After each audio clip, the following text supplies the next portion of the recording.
Hello viewers, நடிகர் சூர்யாவுக்கு box office வெற்றி என்பது கேள்விக்குறியாகவே இருக்கிறது. கடந்த 10 ஆண்டுகளாக ஒரு பாக்ஸ் ஆஃபீஸ் கிட் கூட இல்லை என்று சொன்னால் நம்ப முடிகிறதா? ஆனால் அதுதான் நிஜம்.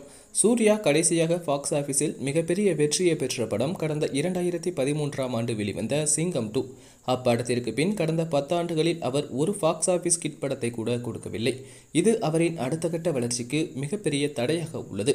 சூர்யாவின் சமகால நடிகர்களான விஜய், அஜித் ஆகியோர் இன்று 100 கோடி 120 கோடி என சம்பளம் வாங்கி வரும் நிலையில் சூர்யா இன்னும் 50 கோடியை எட்டுவதே மிக கடினமாக உள்ளது. இதற்கு முக்கிய காரணம் அவர் படங்களின் தொடர் தோல்விகள்தான்.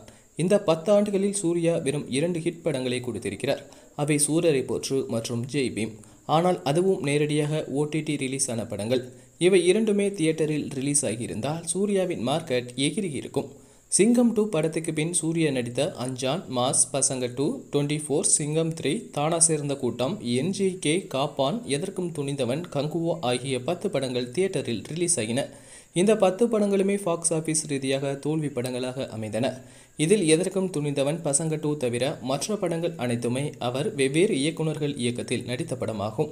அதுவும் பிரபலமான இயக்குநர்கள் இயக்கத்தில் நடித்த படங்கள். இப்படி தொடர்ச்சியாக 9 பிரபல இயக்குநர்களுடன் பணியாற்றியும் சூர்யாவால் வெற்றியை பெற முடியாததற்கு அவரின் கதை தேர்வுதான் ஒரு முக்கிய காரணமாக இருந்துள்ளன. மற்றபடி நடிப்பில் அவர் தன்னுடைய 100% கொடுத்தாலும் கதை இல்லை என்றால் எந்த படமும் ஈடுபடாது. அதற்கு சிறந்த உதாரணம் சமீபத்தில் அவர் நடிப்பில் வெளியான கங்குவா படம். இப்படத்திற்காக 2 ஆண்டுகள் கடினமாக உழைத்தார் சூர்யா. அந்த உழைப்புக்கு ஏற்ற பலன் கிடைக்காமல் போனது அவரது ரசிகர்களை சோகத்தில் ஆழ்த்தியுள்ளது.